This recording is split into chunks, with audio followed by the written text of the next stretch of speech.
నమస్కారం,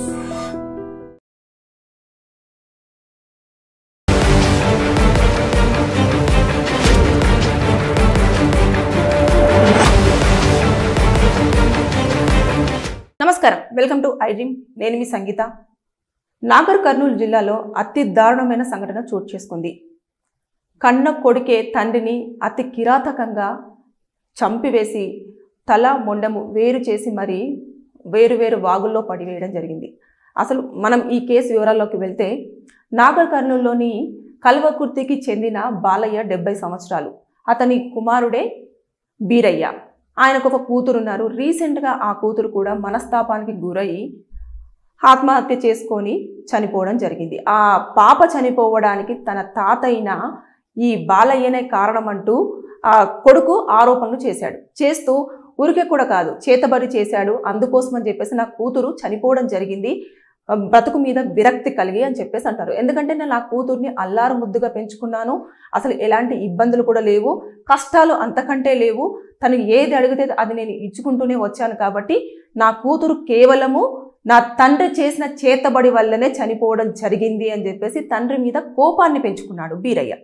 కోపాన్ని పెంచుకొని ఒకరోజు ఏం చేశాడంటే, తండ్రిని ఎలాగైనా సరే నా కూతుర్ని చంపాడు కాబట్టి నేను నా తండ్రిని చంపేయాలని చెప్పేసి డిసైడ్ అయిపోయి ఇమీడియట్గా ఇంటికి వెళ్ళి తండ్రిని బైక్ మీద ఎక్కించుకొని ఏదైతే వాళ్ళ వ్యవసాయ భూమి ఉంటుందో అక్కడికి తీసుకెళ్ళి కర్రతో తల మీద గట్టిగా బాదిన తర్వాత ఇమీడియట్గా అతను కొంచెం పెద్ద వయస్కుడు కాబట్టి ఇమీడియట్గా తల మీద గాయం అవడంతో కింద పడిపోయాడు. పడిపోయిన వెంటనే అతన్ని మొత్తము చాకులతో పొడి చేసి తలని మొండాన్ని వేరువేరు చేశారు. దీనికి కూడా సహకరించారు ఎవరైతే బీరయ్య వాళ్ళ బంధువు ఉన్నాడో అంజీ అనే వ్యక్తి కూడా ఈ చంపడానికి అతను కూడా ఇతనికి బీరయ్యకి హెల్ప్ చేయడం జరిగింది. చంపిన తర్వాత ఏం చేశారు అంటే, ఆ మొండాన్ని తలని కూడా కారు డిక్కీలో వేసుకొని అంజి కారు తీసుకొచ్చిన వెంటనే కారు డిక్కీలో వేసుకొని తీసుకెళ్ళిపోయి కొంచెం దూరాన ఏదైతే చింతపల్లి అని చెప్పేసి ఉంటుందో చింతపల్లి వాగు దగ్గర దుందుబి వాగులో కూడా ఒక తలను పడేయడము, అదేవిధంగా ఇంకా కొంచెం దూరంగా ఇంకొక వాగు ఉంటే ఆ వాగులో మొండాన్ని పడివేయడం జరిగింది. జరిగిన తర్వాత ఇమీడియట్గా ఇద్దరు కూడా ఎవరికి తెలియకుండా ఎవరి పనులలో వారు వెళ్ళిపోవడం జరిగింది. చంపిన తర్వాత ఎవరైతే బీరయ్య కొడుకు ఉన్నాడో ఆ కొడుకు అసలు అక్కడ లేకుండా హైదరాబాద్కి పారిపోయి వచ్చేశాడు. అదేవిధంగా అంజు కూడా ఊర్లోనే తప్పించుకుంటూ తిరగడము చేస్తున్న టైంలో అసలు అమ్మాయి ఎందుకు చనిపోయింది అన్న కారణాలు ఏవైనప్పటికీ కూడా ఈ రోజుల్లో చేతబడి ఉంది అని చెప్పేసి ఆయన అంత స్ట్రాంగ్గా నమ్మాడు చూడండి బీరయ్య. అదొక పెద్ద తప్పు. దాంతోపాటు స్వంత తండ్రిని అతి కిరాతనంగా కడతీర్చాడు చూడండి, అది ఇంకా దారుణం. అయితే 2 రోజులైనా అంటే సాయంత్రం వరకు భర్త ఇంటికి రావాలి. ఎవరైతే బీరయ్య వాళ్ళ తల్లి ఉందో కొడుక్కి ఫోన్ చేస్తే ఫోన్ కలవలేదు. ఎందుకంటే ఆయన ఫోన్ స్విచ్ ఆఫ్ చేసుకొని హైదరాబాద్కి పారిపోయి వచ్చేసాడు కదా, ఇంకా అక్కడ లేడు. సరే అని చెప్పేసి చుట్టుపక్కల వాళ్ళందరినీ కూడా నా భర్త వచ్చాడా ఎక్కడైనా చూసారని చెప్పేసి అడిగారు. ఆ రోజు నైట్ గడిచిపోయింది. నెక్స్ట్ డే రోజు కూడా చూసింది. అరే మరి ఈయన ఇంకా ఇంటికి రాలేదు అని చెప్పేసి అప్పుడు పోలీస్ స్టేషన్కి వెళ్ళి నా భర్త కనిపించడం లేదు 2 రోజుల నుంచి వెళ్ళి అని చెప్పేసి అన్న తర్వాత పోలీసులు దీన్ని కొంచెం సీరియస్గానే తీసుకోవడం జరిగింది. అంటే 2 డేస్ నుంచి మనిషి కనిపించట్లేదు అని అంటే ఎక్కడ మిస్ అయ్యారు ఏంటి అని 24 గంటలలో మిస్సింగ్ కేసు అనేది మనం ఫైల్ చేయడానికి ఉంటుంది. ఇక్కడ 48 అవర్స్ అయింది. అయినా సరే వ్యక్తి ఊర్లో లేడు, ఎక్కడ లేదు, ఎవరికి కూడా కనిపించలేదు అని చెప్తున్నారు. మరి ఎక్కడికి వెళ్ళాడు అని చెప్పేసి ఇంకా యాజ్ యూజువల్ పోలీస్ వాళ్ళు ఏం చేస్తారు, సీసీ కెమెరా ఫుటేజ్ అంతా కూడా చెక్ చేయడం జరిగింది. చెక్ చేస్తే తన స్వంత కుమారుడైన బీరయ్యనే అతన్ని బైక్ పైన తీసుకెళ్లిన దృశ్యాలు కనిపించాయి. అదేవిధంగా అతను మళ్ళీ కారులో వెళ్తున్న దృశ్యాలు కూడా కనిపించడం జరిగింది. కారులో వెళ్తున్న దృశ్యాలు కనిపించిన ఆ కారును మొత్తం కూడా సిగ్నల్స్ నుంచి ఫాలో అవుతుంటే ఎవరైతే ఈ ఇద్దరు వ్యక్తులు అంజీ కానివ్వండి బీరయ్య కానివ్వండి ఆ బాడీకి సంబంధించిన పార్ట్స్ని తీసేసి వాగులో పడేస్తున్న దృశ్యాలు కూడా రికార్డ్ అయ్యాయి. ఆ నేపథ్యంలో ఇమీడియట్గా అంజీని అరెస్ట్ చేయడం జరిగింది. తర్వాత నెక్స్ట్ వెంటనే ఈ హైదరాబాద్కి పారిపోయి వచ్చిన బీరయ్య కోసం కూడా పోలీసులు గాలించారు, గట్టిగానే పట్టేసుకొని ఆయన కూడా తీసుకెళ్ళి మొత్తం ఎంక్వైరీ చేశారు. చేసిన తర్వాత నిజమే నేనే చంపేశాను, నా కూతురుని నా తండ్రి చంపాడు కాబట్టి నేను నా తండ్రిని చంపడం జరిగింది అని చెప్పేసి చాలా స్పష్టంగా పోలీసులకు అతను వాంగ్మూలం ఇవ్వడం జరిగింది. అంటే నా కూతురికి ఎలాంటి కష్టం లేదు, ఎక్కడ కూడా ఇబ్బంది లేదు, తను ఏదడిగితే నేను అది తీసుకొచ్చి పెడుతున్నాను, నా తండ్రే కావాల్సుకొని నా కూతురు ఆనందంగా ఉంటుంది అన్న కారణంగానే నా కూతుర్ని ఏదో మొత్తం మంత్రాలు చేసి చేతబడి చేసి చంపాడు అని చెప్పేసి అతను ఆ స్టేట్మెంట్ ఇవ్వడం జరిగింది. అంటే నేను ఇక్కడ చెప్పదలసింది ఏంటంటేను, ఈ కేసులో చూసేసుకుంటే ఆల్రెడీ నిందితులు దొరికారు, అదేవిధంగా వారి మీద ఈ కేసు కూడా ఎఫ్ఐఆర్ అయ్యింది. వారిని ఎలాగో కోర్టులో ప్రొడ్యూస్ చేస్తారు, చేసిన తర్వాత వారికి మినిమం టు మినిమం లైఫ్ ప్రిజన్మెంట్ పడే అవకాశాలు కూడా ఉంటాయి.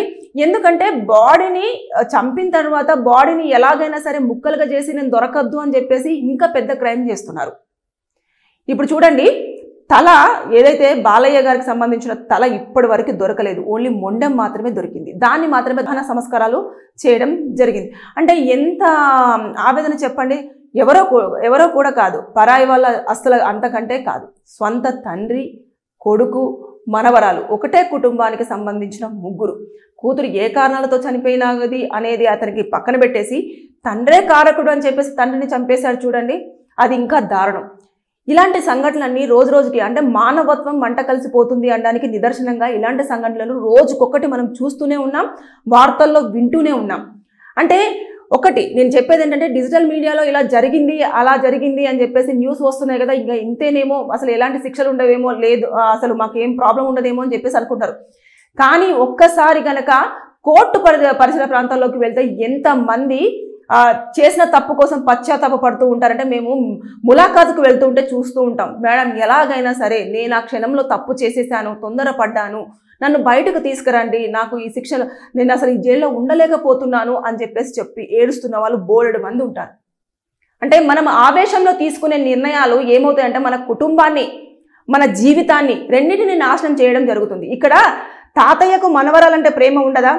బేసిక్గా ఎప్పుడు కూడా ఎవరైతే, ఇప్పుడు అతనికి 60 సంవత్సరాలు, 60 సంవత్సరాల వ్యక్తి అతను ఏదైతే ఉన్నాడో, చూడండి పిల్లలు ఎప్పుడు కూడా తాతతోటి ఎక్కువగా, అమ్మమ్మతోటి ఎక్కువగా, నానమ్మతోటి ఎక్కువగా ట్రావెల్ అవుతుంటారు. చిన్నపిల్లలు వీళ్ళు ముసలి వాళ్ళు అవుతున్న కొద్దీ చిన్నపిల్లలు అవుతుంటారు.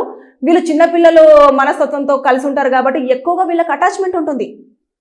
అలాంటి టైంలలో మనవరాల్ని చంపాలన్న ఉద్దేశం తాతయ్యకి ఎలా ఉంటుంది అన్న ఆలోచన ఒకటి లేకపోయింది వాళ్ళ కుమారుడికి, బీరయ్యకి. దాంతో అంజిని కూడా ఇన్వాల్వ్ చేశాడు. అంజి కూడా ఇప్పుడు ఈ శిక్షలో ఖచ్చితంగా శిక్ష అనుభవించాల్సిందే ఈ కేసులో.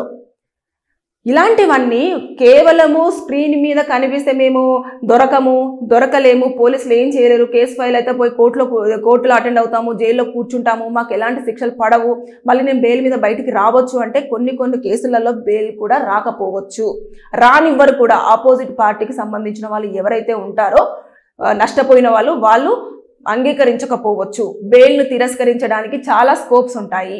దయచేసి ఏదైనా వర్క్ చేసేటప్పుడు, ఏదైనా పని చేసేటప్పుడు కూర్చొని మాట్లాడుకోండి. అనుమానం వస్తే పోలీసులకు కంప్లైంట్ చేయండి. నాకు ఇతని మీద అనుమానం ఉంది, చేతబడి చేశారన్న అనుమానం ఉంది అని తండ్రి మీద కంప్లైంట్ ఇస్తే పోలీసులు పిలిచి మాట్లాడి అసలు ఏం జరిగిందో తెలుసుకునేవారు. అసలు కూతురు ఎందుకు చనిపోయిందో అన్న కారణాలు పక్కన పెట్టేసి ఆయన తండ్రి మీద అనుమానం పెంచుకొని తండ్రినే లేకుండా చేసుకున్నాడు చూడండి. తర్వాత ఆ పెద్దవాడ ఇప్పుడు ఒంటరి జీవితం గడపాల్సిన పరిస్థితికి వచ్చింది, కొడుకెళ్ళి జైల్లో కూర్చుంటాడు. ఇవన్నీ చూసుకుంటుంటే అసలు రిలేషన్షిప్స్ అనేవి ఎలా తయారవుతున్నాయంటే ఎక్కడ కూడా ఎమోషన్స్ కనిపించట్లేదు, ఎఫెక్షన్స్ కనిపించట్లేదు. ఎందుకు ఇలా చేస్తున్నారు అని అంటే వారి విజ్ఞత ఇంకా అంతే. వారు ఇంకా నచ్చలేదు, చంపేసేయాలి, గొడవ పడ్డారు, చంపేసేయాలి, వీళ్ళు ఇలా చేశారేమో చంపేసేయాలి. చంపేయడం మాత్రమే ఒక సొల్యూషన్గా వెతుక్కుంటున్నారు. కానీ దాని తర్వాత పర్యవసానాలు ఎలా ఉంటాయి అనేది మాత్రం ఎవరు కూడా గుర్తించలేకపోతున్నారు. జీవితాంతం జైల్లో ఉండాలి, అసలు ఎలా ఉంటుందంటే ఎక్కడికి పోలేరు, ఏమి చేయలేరు, మనుషులతో మాట్లాడలేరు.